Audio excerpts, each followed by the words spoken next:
The top 10 running back video game ratings. Colorado hoping to improve its rushing attack. NC State, open spring practice. Southern Miss, team of the day, plus news and notes from across college football after the Stinger.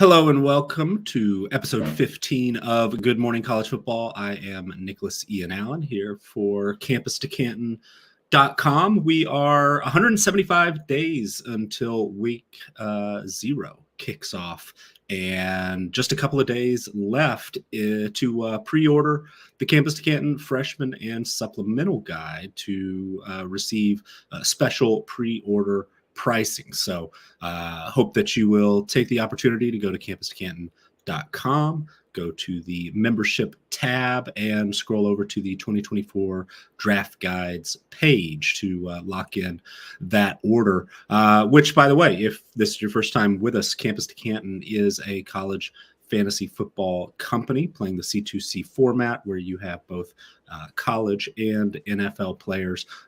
Members to CampusToCanton.com have access to a wide range of data, information, and content to help you with that C2C format. But of course, we are interested in college football as a whole as well. We've got a wide range of membership options that go all the way up to our All 22 package, which includes a lot of the work that I do, specifically CFB Winning Edge, our returning production database, our 2024 team profiles, which, if you saw my tweet yesterday, we are absolutely working through all 135 teams this year. We're adding a couple of pages with Kennesaw State officially moving up to FBS, and might as well go ahead and include a Delaware page as well, as they will be joining FBS in 2025. But there's a lot of great information for you available at the site, a lot of great content, written content,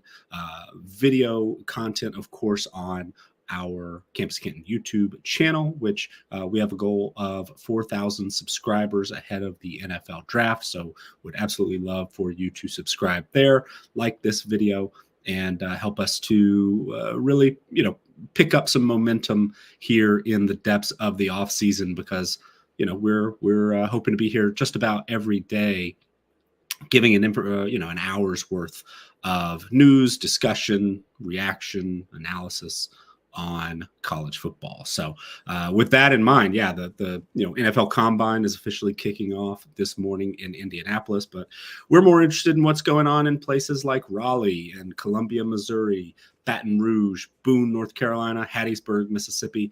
And speaking of Raleigh, NC State had its first spring practice yesterday, and there are a lot of great sites and beat reporters on the ground, trying to offer a little bit of a look inside the Wolfpack for the first spring practice. Ethan McDowell of the Wolfpacker brought up a great disclaimer that it's probably important that we keep in mind, because we will be discussing, as many of the 134, 135 teams this spring as we can. But he mentioned in a write-up of day one's activities that we only got to watch one period of quarterbacks throwing to receivers. Also, this is the first spring practice. Rep distribution means very little at this point in the spring. Nevertheless, we of course are interested who is running with the ones, what newcomers are standing out, and at NC State, Matthew Bradham of Pack Insider noted that the first group among wide receivers were, unsurprisingly, Kevin Concepcion, but then also Noah Rogers and Dakari Collins, with Justin Jolly getting the first rep at tight end. The twos were Wesley Grimes, Julian Gray, Jalen Coit, and Dante Daniels.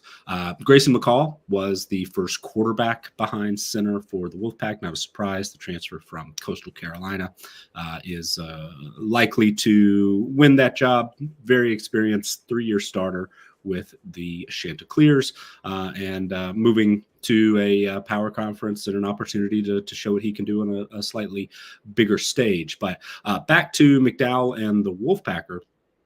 He gave a bit of a rundown by position on the offensive side of the ball, noting where things started in this first practice. One thing, in addition to McCall getting those first reps, McDowell noted that true freshman Cedric Bailey Jr. Was the standout among quarterbacks on day one. So perhaps something to file away there for future information. At running back, Jordan Walters and redshirt freshman Hollywood Smothers were with the first team. The rushing attack, we'll talk about a couple of teams today who are hoping to improve the rushing attack, but ESPN has been doing a series with its top 25 rankings at this point in the early off season, and one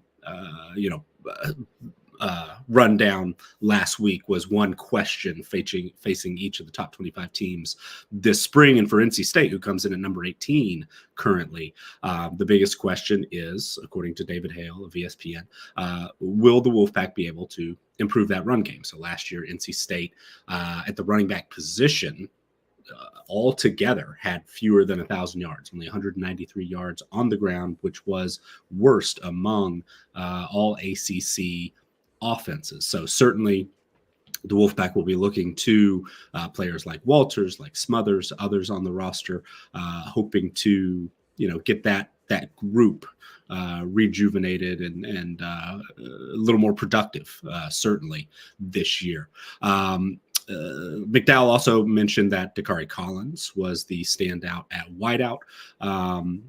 Kevin Concepcion, again, was a starter. He was working out of the slot.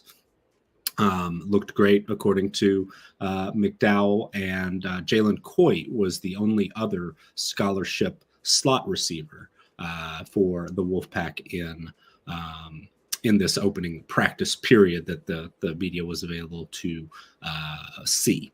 As mentioned, Justin Jolly, the transfer tight end from UConn, was the first stringer among inline tight ends, a name that we also are keeping a close eye on. Juice Vereen, the sophomore, who, according to McDowell, has added a good bit of muscle over the offseason.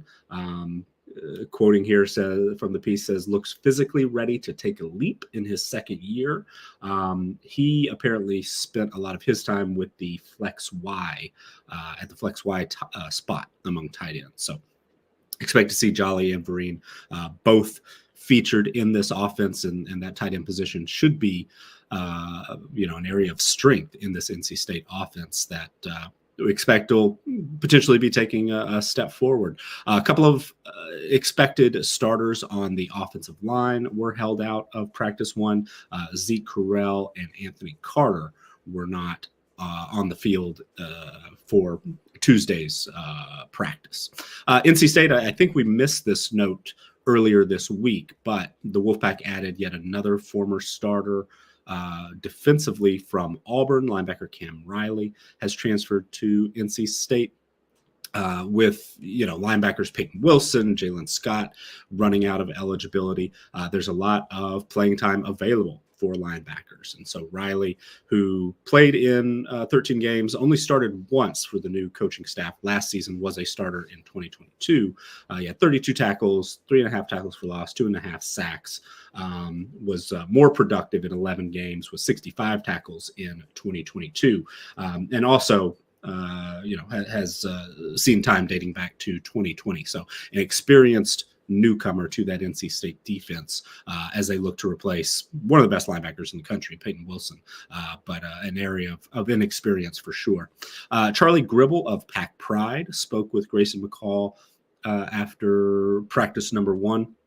And there were certainly several interesting questions and got some insight on some of the ways that McCall specifically, but NC State offensively as a whole, is looking to gel with a lot of newcomers this time of the year. But one question really caught my eye from Gribble: who are some of the guys who've built chemistry with already on offense? So, who are going to be the first receivers that come out of Grayson McCall's mouth. That perhaps, for better or worse, especially when we think of potential fantasy impact. Sometimes we read a little too much into this sort of thing, but sometimes it really can offer some insight to understand, okay, who does Grayson McCall think of first, at least at this very, very early stage. So answering the question here, McCall said, some of the guys that were here in the spring, Noah Rogers and Wesley Grimes, came in around the same time as me.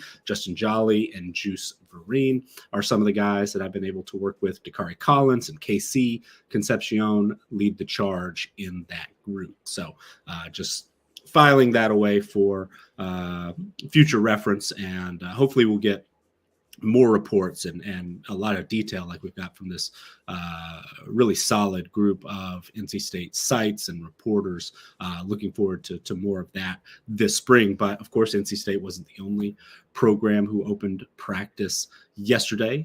Missouri has been looking forward to spring practice for a while. There've been some media availability with head coach Eli Drinkowitz recently, and Gerard Hamilton of Power Mizzou, the rival site covering the Tigers, had some interesting insight, I thought, into what the new defensive coaching staff and scheme is going to look like for Mizzou, because Blake Baker, who was the defensive coordinator last year, is off to LSU, as is defensive ends coach Kevin Peoples, and at least one defensive analyst, Jake Olson, has moved on as well. So Drinkwitz hired Corey Batoon, who has been a defensive coordinator in a couple of spots, most recently at South Alabama.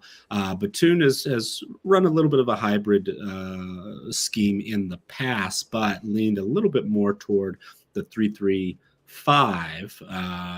in his most recent stop. But apparently at Missouri, it's one of those situations where Drinkwitz has a scheme that he likes, more of a 4-2-5, and that's going to be what Batoon implements. First of all, I'm sure it'll be most defenses, even if there is sort of a base,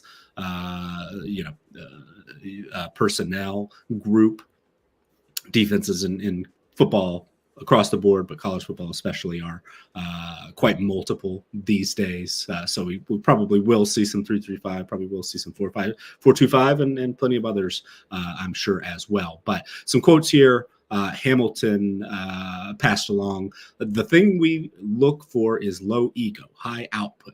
Both of these guys, talking about Batoon and former Houston defensive line coach Brian Early, who is now coaching the edge defenders for Mizzou, from an ego standpoint, are very much open to doing what we've done here in the past and adding value to it. This is Eli Drinkowitz speaking.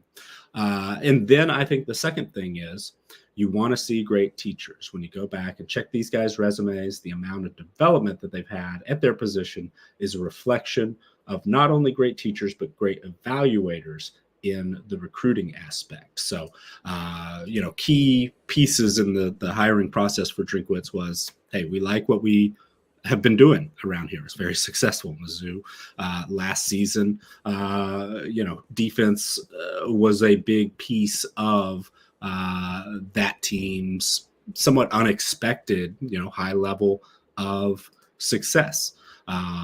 They're talking about the NFL Combine. Basically, half a dozen Mizzou starters defensively from last year are going to be at the NFL Combine this week. They ranked, a top 30 in our team performance numbers defensively last season.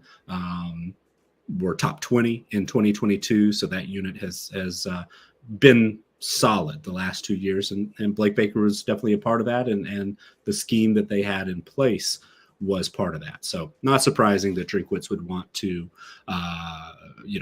keep that continuity, even though there are a lot of newcomers on that unit. And mentioned that ESPN piece. What's the big question for Mizzou, who is right now a top 10 team.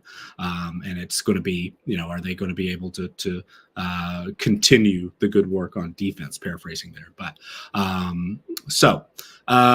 something to keep note there and the number, actually have it written down here, 8 players from Missouri's 2023 roster are attending the NFL Scouting Combine this week. So certainly understandable that they would want to keep some continuity on that side of the football.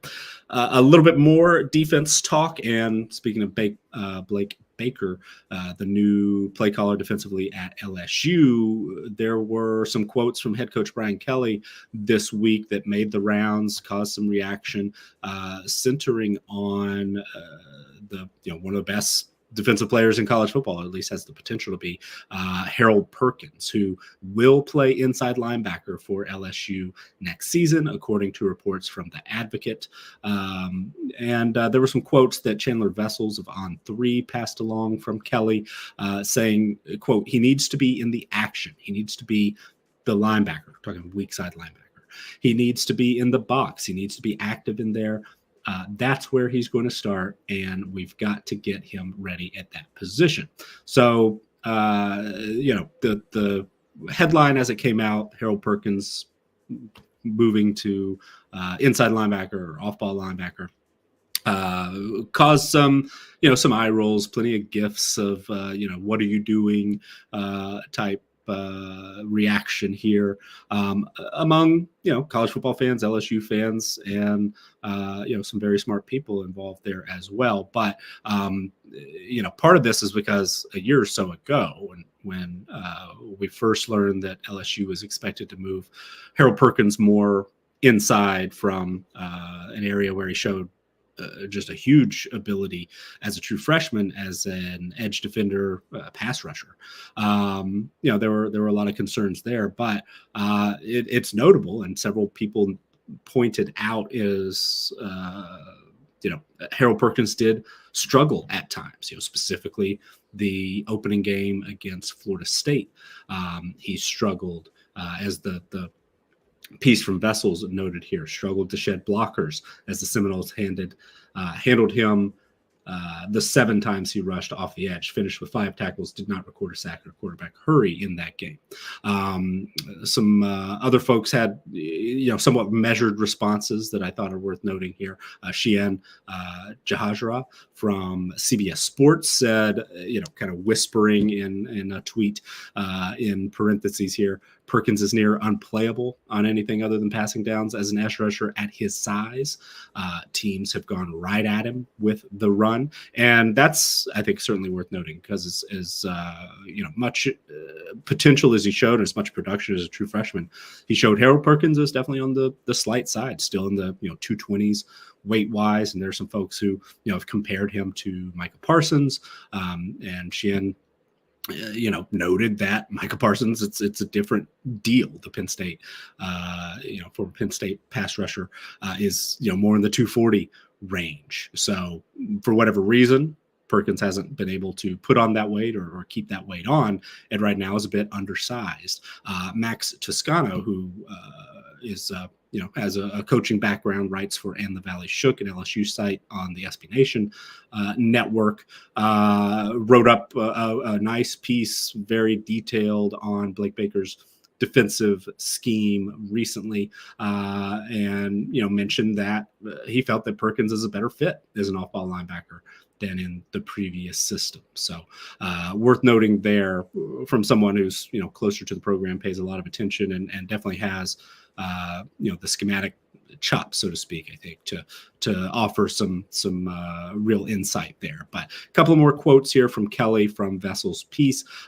We felt like we could manage it better with him there.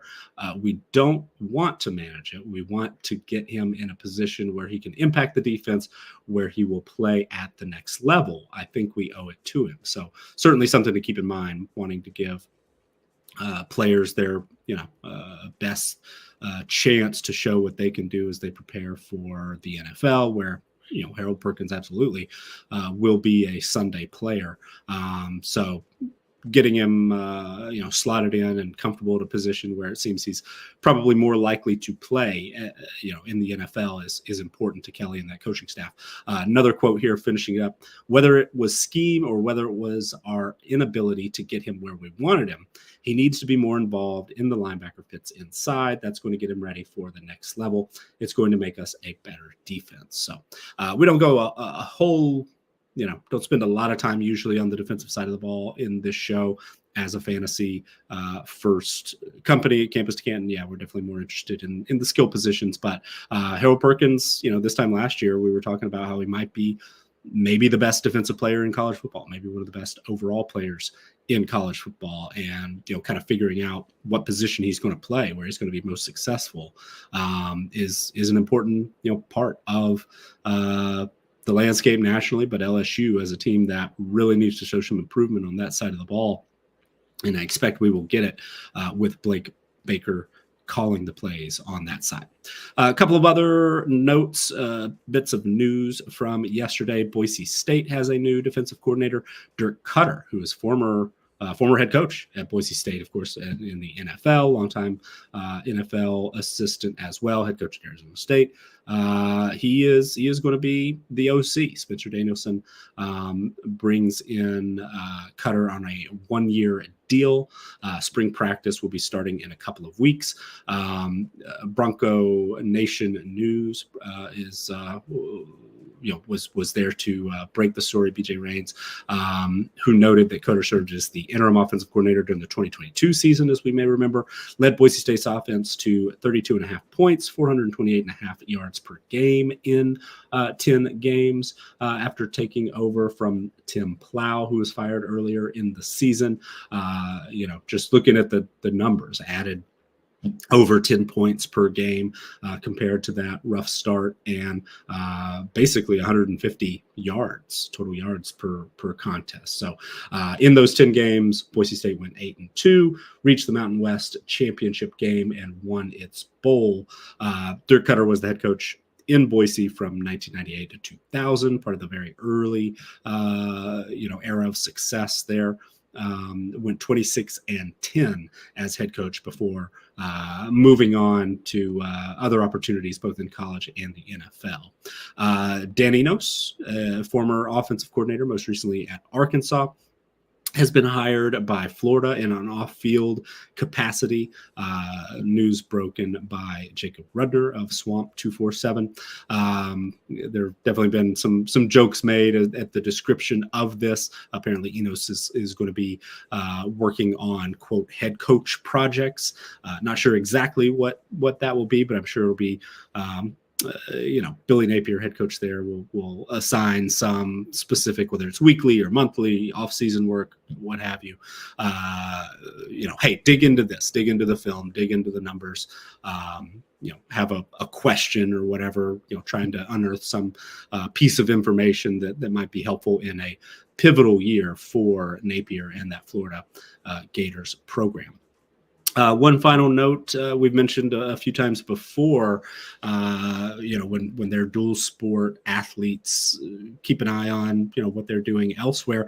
Nick Harbor, tight end receiver at South Carolina, one of the most impressive, athletes in college football, was certainly, featured prominently. I think maybe he was the number one freak in Bruce Feldman's list last summer.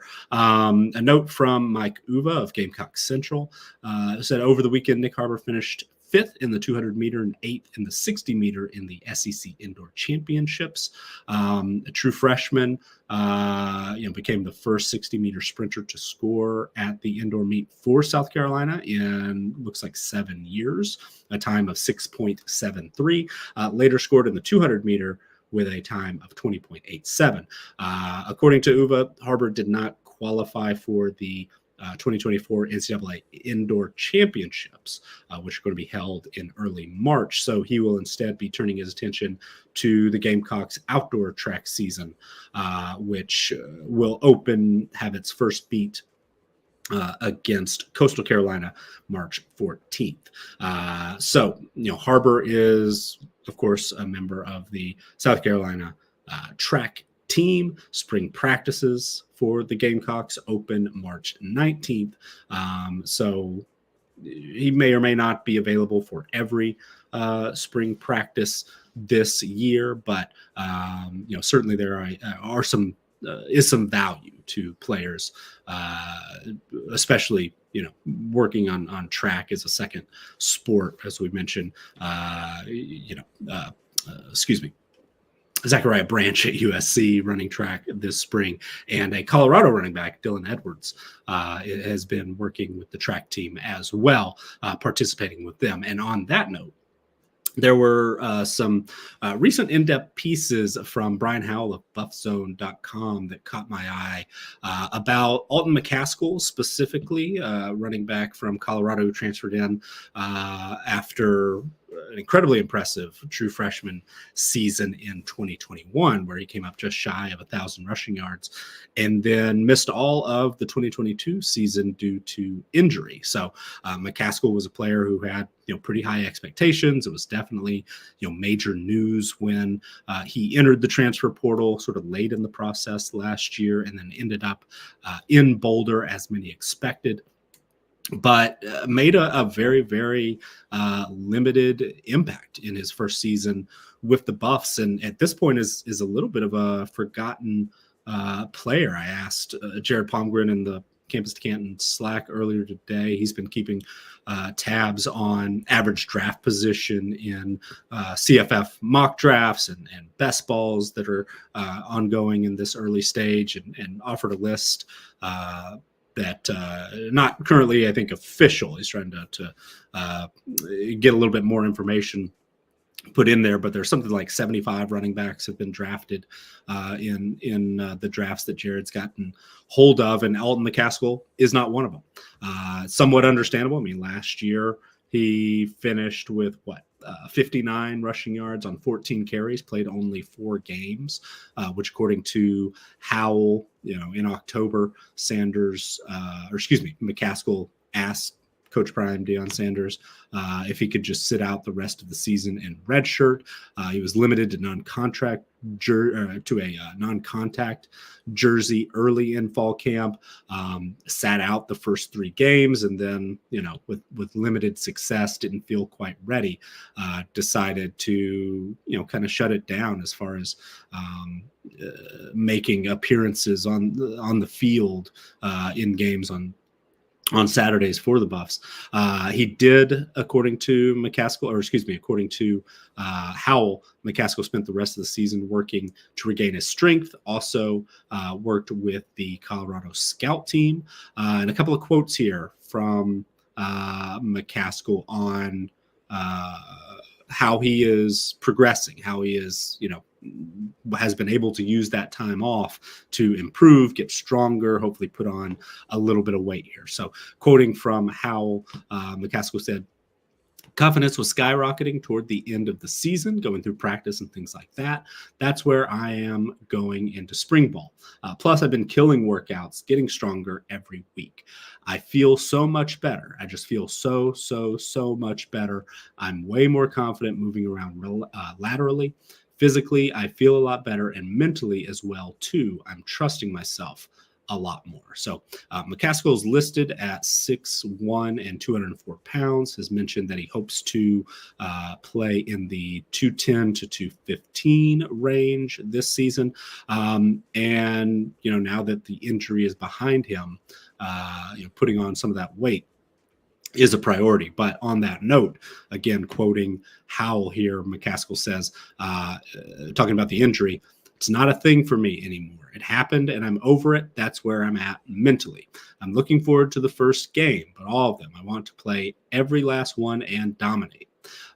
So, Colorado really struggled running the football last season in their rushing offense, the standard yards per game. They averaged 68.9, also averaged just 2.31 yards per attempt, both of which finished dead last, 133rd among FBS teams. Nevertheless, a healthy McCaskill, you would expect, is going to give this unit a real boost. Quoting here again, I can tell you our run game is a little bit more diverse than what it was last year for sure. And of course, Colorado's made a offensive coordinator change, moving away from Sean Lewis, who is now the head coach at San Diego State. Pat Shurmur is going to be the play caller this year. McCaskill continues. We have a variety of run plays now. Our passing concepts are a little bit different as well, too. So McCaskill,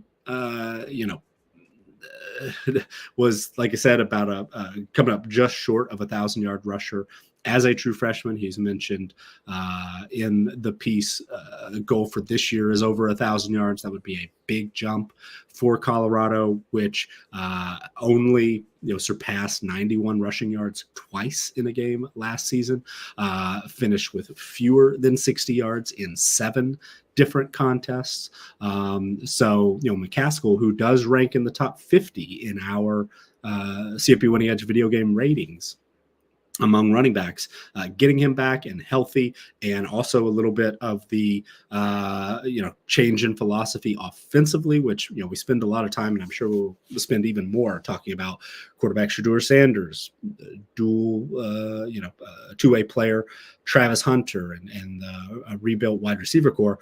But one of the things that Colorado had to do, obviously, was rebuild an offensive line that was a major weak spot for them last season. And a big part of that, bringing in 5 veteran players, a 5-star recruit on the offensive line as well, was keeping Shedeur Sanders healthy, but also showing some improvement in the run game, because that's going to be a big part of helping them take a step forward in year 1 of the Big 12. And Colorado does rank 10th in our CFP Winning Edge returning production numbers in our current rankings. They're top 20 in our adjusted offensive rankings. And, that's without very much from Alton McCaskill. Again, 14 carries, 59 rushing yards, 0 touchdowns in 4 games. So being able to add him back to the mix, as well as Dylan Edwards, who was the leading rusher last year with 321 yards and a touchdown. Savion Wilkerson, who was a little bit of a not necessarily a co-starter, but had similar carry numbers. It ended up with 53 carries, 191 yards, led the team with 3 rushing touchdowns last year. Wilkerson was a 1,000-yard rusher for Deion Sanders at Jackson State in 2022. So there is experience, there's production, there's talent in that running back room. And if Alton McCaskill is back and fully healthy, would expect him to emerge as the top ball carrier for the Buffs this year. One final note on Colorado before we dig into those running back rankings. Tavares Dawson, a wide receiver transferred in last year, was dismissed. He's the second Colorado player to be dismissed in about the last week. So certainly, even though the returning production numbers are high, there's still plenty of players moving in, moving out, including a couple who were told to move on by Coach Prime and that staff. So mentioned that McCaskill is a top 50 running back in our current video game rating, CFP Winning Edge. If you joined us on Monday or caught a replay, we looked at the top 10 quarterbacks in our video game rating. So these are, our projections based on a player's raw talent rating coming out of high school. We use, the great folks at 247 Sports, On3, Rivals, all that information is loaded into our team profiles. But we take that initial rating, we make an adjustment for experience, and then also add production points. So if a quarterback hits certain benchmarks in a game, they may add 350-yard passing game, that'll add a point to that overall video game rating. For running backs, very similar, 100 yards on the ground, 100 yards receiving. Actually, I think I knocked it down to like 75 yards receiving, but that's how players will add production points at running back as well. So even though that initial starting point is the talent coming out of high school, there are opportunities for players who were lower rated, for example, Ashton Jeanty, running back of Boise State. One of the, I think he's been the number one overall pick in most CFF mocks and best balls that I've seen. Certainly one of the very top options heading into this year. He's the top three running back in our rankings. So wanted to note a few players who just missed the cut. Number 25 for us with a rating of 91.07. So a lot of, fairly high rated players here. If we're comparing these to the EA Sports College Football 25 video game, will there be 25 running backs who have a 91 or higher?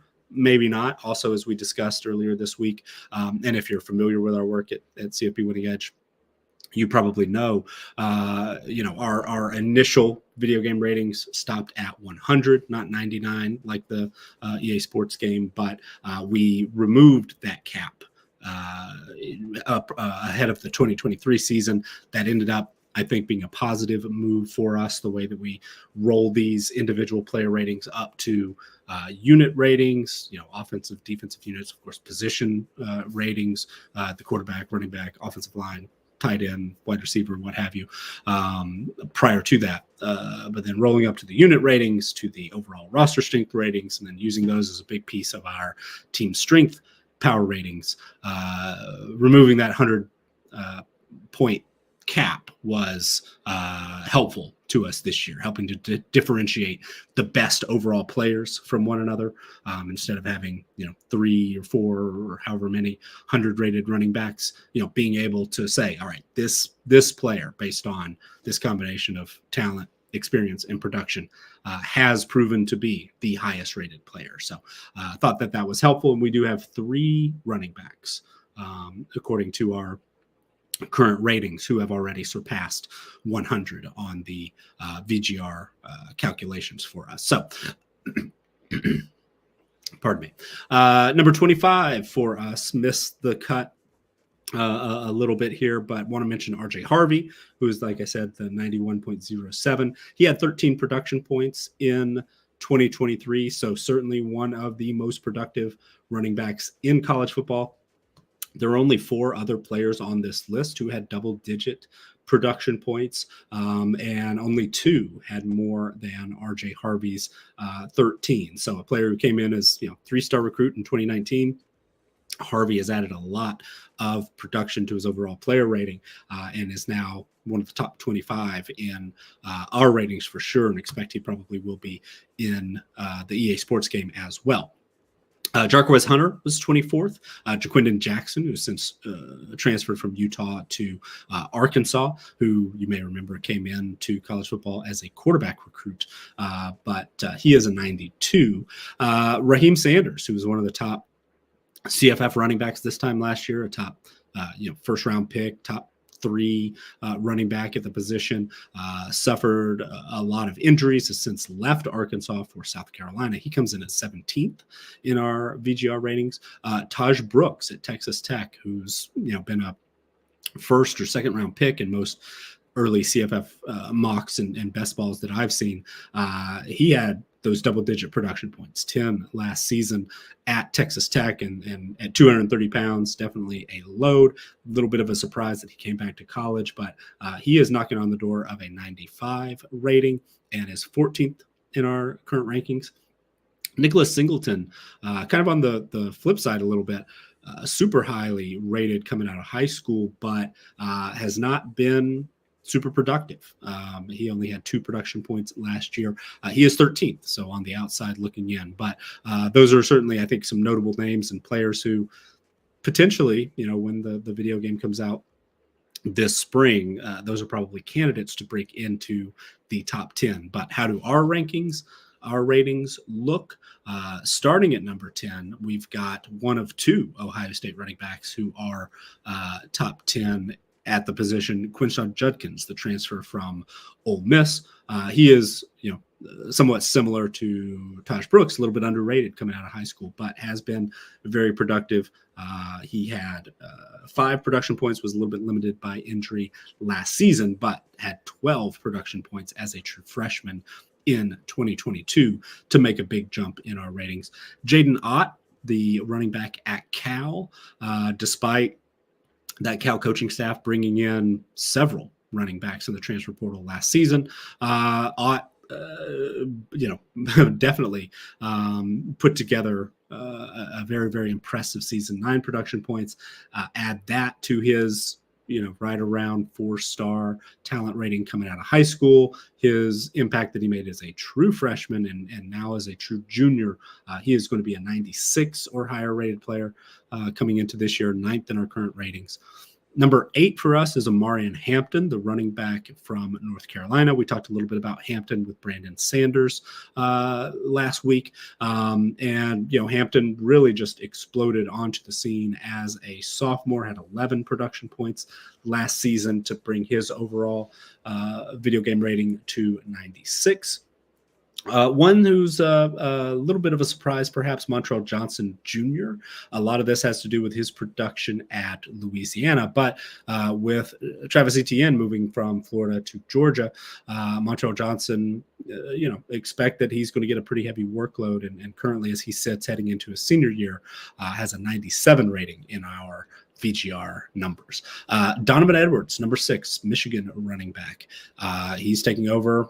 Expect to have a big opportunity to replace the level of production that Blake Corum had for Michigan last year. Of course, big game Don, 100+ yards in however many playoff games he's played in, and including the semifinal game and national championship game.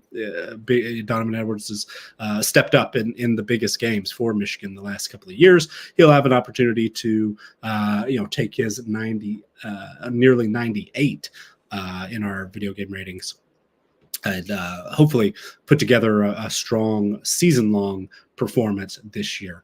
For us in the top 5, Oregon State's Damian Martinez is a 98 rated player as well, 98.77. He had 9 production points last year for the Beavs, who are going to be playing a mostly weaker schedule. A lot of Mountain West teams on the schedule this year for Oregon State, in addition to Washington State, and they do get the game against Oregon as well. But something to note there that Damian Martinez is one of the best running backs in college football. Perhaps will be going up against some defenses not quite as good as what he was, or at least as talented, I should say, as what he was playing at the Pac-12 level when it was at full strength the last couple of years. Dein Neal at Kansas is number 4 in our ratings. He is a 99, had 9 production points last year. And somewhat similarly, these production points, they add up. So perhaps not a surprise that players like Judkins, like Ott, Edwards, who was productive early in his career as well, Martinez and Neal, all of those players emerged as basically full-time starters at some point in their true freshman campaigns. They are now, juniors for the most part, if not seniors in Edwards' case. And they are, leaning a little bit on that past production as far as, boosting their overall ratings. But 2 of our top 3 here, Ashton Jeanty at number 3, Ollie Gordon II, number 2 at Boise State and Oklahoma State, respectively, were the most productive running backs in college football last year. They're the top 2 at the position in CFF drafts at this point. Jeanty's going number 1 most of the time, in part due to some of his great work as a receiver. But Ollie Gordon, I mean, what he did basically from October to the end of the year at Oklahoma State is just remarkable. Just put up huge performances. Yardage totals finished with 1,731 yards and 21 touchdowns on the ground, averaged 6.1 yards per carry. And that was basically without really getting a heavy workload through the first month of the season. So, Gordon can catch the football a little bit, had 39 receptions last year, which actually ranked 3rd on the Oklahoma State offense, but only 330 yards and 1 touchdown as a receiver last season. Nevertheless, would certainly expect he'll have an opportunity to replicate those numbers this year, especially, entering as a Heisman candidate, All-American for sure. But Ashton Jeanty, who was limited at times by injury and also split a little bit of the workload when George Holani was available, but he finished with 1,351 rushing yards, 14 touchdowns, 6.1 yards per carry. But even though the receiving numbers, the actual number of receptions, not much different than Ollie Gordon. He had 43 catches, but was able to do more with those opportunities. 569 yards, second on the Boise State offense last season, and he tied leading receiver Eric McAllister for the team lead with 5 receiving touchdowns. But perhaps a little bit of a surprise if you're following along that neither of those two currently are our highest rated running back in our CFP Winning Edge video game ratings. That honor goes to TreVeyon Henderson. So the Ohio State running back may not even be, Ohio State's leading rusher this year. There are folks out there. We talked with Andrew Katz a week or so ago about, that Quinshon Judkins potentially considered the best of the two as far as CFF assets go this year. But TreVeyon Henderson, largely due to his 5-star profile as a high school recruit, his 13 career production points prior to the 2023 season, which actually leads everybody on this list. He was another of those players who really emerged as a true freshman, also limited at times, especially last year due to injury, but still had 5 production points last season, has boosted his VGR rating to a 106.7. So there's a little bit of a gap there between he, Gordon, and Jeanty. Gordon is at a 102.4 right now, Jeanty a 100.99. So these may or may not correlate to the exact same rankings as what we'll see in EA Sports College Football 25. But as we said, on Monday when we talked quarterbacks, the video game itself definitely was an inspiration for how we came to this process of calculating these ratings. So I'm sure they'll be a little bit different. I'm sure there are folks who will disagree some with our rankings, but there are I think we do have a process in place that's been pretty good for us to get a little bit of a handle on who are the best players at the positions and how do those players impact the overall roster strength ratings of those teams, which is a big part of how we do projections as far as things like win totals and projected point spreads. So they're something I think that's worth noting, and we'll continue to run down some of our position ratings here in the off season, and especially once we get everything updated for 2024 and our team profiles, we'll have a recap or sort of a restructuring of these numbers later in the spring and summer as well. So with our last, looks like 11 minutes here, I want to discuss our team of the day, which is Southern Miss, another one of the teams who has opened spring practice. Scott Watkins of the Sun Herald in Biloxi, Mississippi, had a nice recap of the opening practice, some of the questions that Southern Miss is facing, and specifically, head coach Will Hall entering his 4th season. The Eagles are coming off a 3-9 campaign where there was a lot of disappointment. Looked like Southern Miss had really kind of turned the corner in 2022, got back to a bowl game. Frank Gore Jr. at running back had been a big piece of the puzzle. Will Hall and his coaching staff had been very creative in the way that they had to overcome some real issues at the quarterback position, whether it's injury or,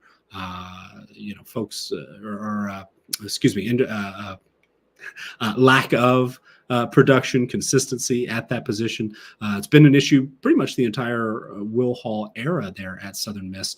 And last year, brought in a couple of transfers. It seemed like perhaps they were going to be able to take another step forward. Instead, finished 3-9. And Will Hall, I think it's safe to say, is on a little bit of a hot seat in Hattiesburg. He's hired 2 new coordinators, including on the offensive side of the ball, Chip Long, who you may remember was an offensive coordinator at Notre Dame, helped lead the Fighting Irish to a playoff bid when he was calling the plays for Brian Kelly in South Bend. They also brought in a new quarterback, Tate Rodemaker, transfers from Florida State. He was Jordan Travis's top backup last season.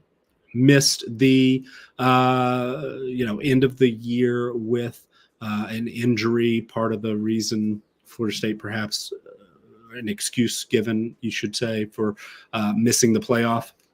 Not only Jordan Travis injured, but Tate Rodemaker was injured as well. So they had to go down to the 3rd string quarterback. But, Florida State bringing in DJ Uiagalelei meant that Rodemaker wasn't really going to be in the plans to compete for the starting job. So he instead moves on to Southern Miss, where you can expect he'll have a real opportunity to be that starter for the Eagles. Rodemaker had 510 passing yards last season, 5 touchdowns. So, did show some ability in limited opportunities. 73 rushing yards and 73 passing yards and 2 touchdowns came actually against Southern Miss last year, as Watkins pointed out. So some quotes here that Watkins passed along from Will Hall about Tate Rodemaker. Says, excited about Tate. He's a guy that's played 23 games. He's a guy that's played against elite competition and won. You got 4 guys competing for that spot. It's a lot of competition. We've gone from having 1 scholarship quarterback 4 years ago to having a lot that a lot of people wanted. We've got to continue to grow them and developing them. Bridge One in the comments. I'm trying to get a little bit better about seeing these comments as they're coming through from Twitter. Said, Southern Miss, just one of those programs that can't coach up a quarterback. Fair observation, perhaps. There's been a little bit of bad luck also. But it's been a major issue. It's been a big reason why this program just has not been able to break through completely under Will Hall, who, I've had some high hopes for in the past. But kind of interesting to note on, hiring Chip Long, Will Hall had been the play caller the vast majority of the time at Southern Miss. He did relinquish those play calling duties midway through last season, as Watkins pointed out. The first time in his career that he had not called the plays as a head coach. Bringing in Chip Long, who they have a long history, know one another, were college teammates at North Alabama. There's definitely some familiarity there. There's some trust, you would have to think, so that Hall hoping to rejuvenate this offense a bit. And on that note, looking at our returning production numbers, we talked a lot about Tate Rodemaker, but starting quarterback from last season, Billy Wiles, is back. Played in 11 games, completed 54.5% of his passes for 1,916 yards, 11 touchdowns, 7 interceptions, but averaged only 6.6 per attempt. Pardon me, trying to stave off a cold here. But Tate Rodemaker, in far fewer opportunities, averaged 9.1 yards per pass attempt. So if Rodemaker, allows Southern Miss to stretch the field a little bit more, you would have to expect that would be a major benefit for this offense, which is going to have to replace Frank Gore Jr., as we said. Ran for 1,131 yards last year, 10 touchdowns. Gore has really stepped in and provided some production at the quarterback position, superback position for Southern Miss. Last year, it didn't go quite as well. Completed 2 of 16 passes for 18 yards. But in 2022 was a major reason why Southern Miss was able to sort of catch, lightning in a bottle a little bit and get to that bowl game. But, Gore is off to the NFL. Drake Clark, top running back, top backup, I should say. Rodriguez Clark, who had 429 yards and 2 touchdowns, I believe he is moving on. We don't have the 2024 spring official roster for Southern Miss yet, but do believe that Clark, even though should have a year of eligibility, I think there were some injury issues there, which means that Kenyon Clay is the leading returner with 179 rushing yards and 1 touchdown.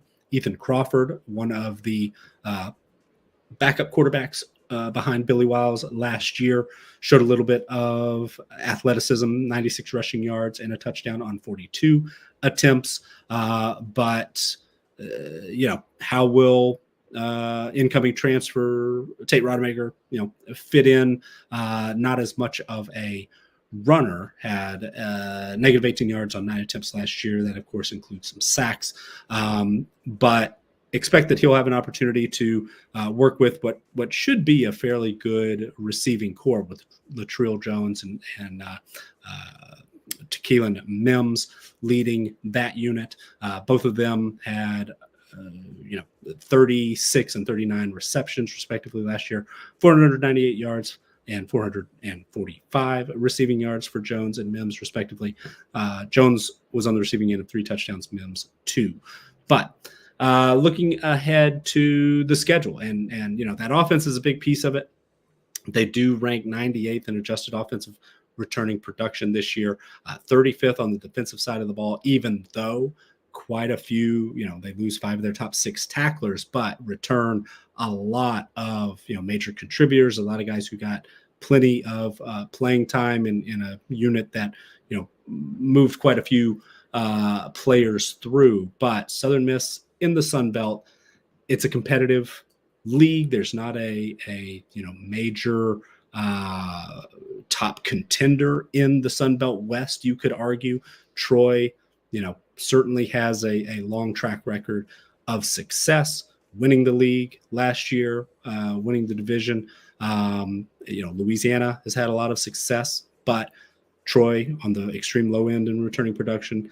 Louisiana took a bit of a step back last season. South Alabama, a lot of changes there with Kane Womack, their head coach, moving on to become an assistant at Alabama. Texas State certainly looks like a team on the rise, especially after adding Jordan McLeod yesterday, as we mentioned. But will Southern Miss, despite losing 9 games last year, be competitive in the division? It's I think, probably that would be a bit optimistic. But this team does, I think, have the ability to compete week in and week out in, definitely a side of the division where there are no major, there's no preseason consensus team to beat, in my opinion, at least at this point. So the road schedule is tough. They do have to go to James Madison, who, of course, is on the extreme low end of returning production, but very good program the last few years. They do have to travel to both Texas State and Troy, but they get Arkansas State, Louisiana, South Alabama, and Marshall all at home. The non-conference schedule is tough, but not overwhelming. They do open week 1 at Kentucky. They play Southeastern Louisiana, the FCS opponent, in week 2. They host USF, who is definitely going to be one of the trendy picks to take a big jump among Group of 5 conference teams.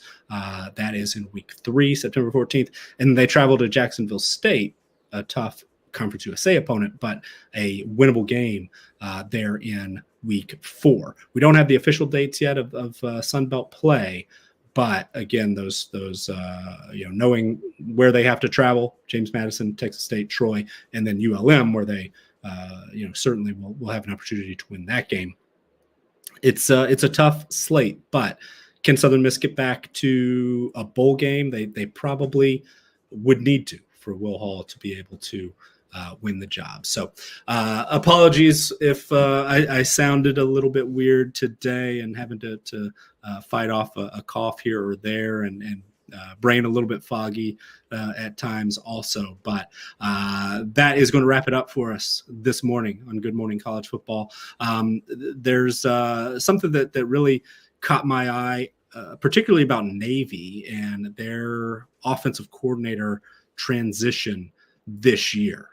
We know that the triple options there, but they're going to be adding a few more wrinkles on the offensive side of the ball schematically this season, and was able to put together some thoughts on that we'll discuss at a little more length tomorrow, Thursday, on what will be episode 16 of Good Morning College Football. So that'll wrap it up for us today. If you would, please give this video a like, subscribe to the Campus to Canton YouTube channel, help us get to 4,000 subscribers there before the NFL draft, and come back tomorrow for more spring practice news and updates, as well as a little bit of play caller and scheme talk, specifically with Navy, who will be our team of the day. So hope everyone has a wonderful day, and thank you for joining us this morning on Good Morning College Football.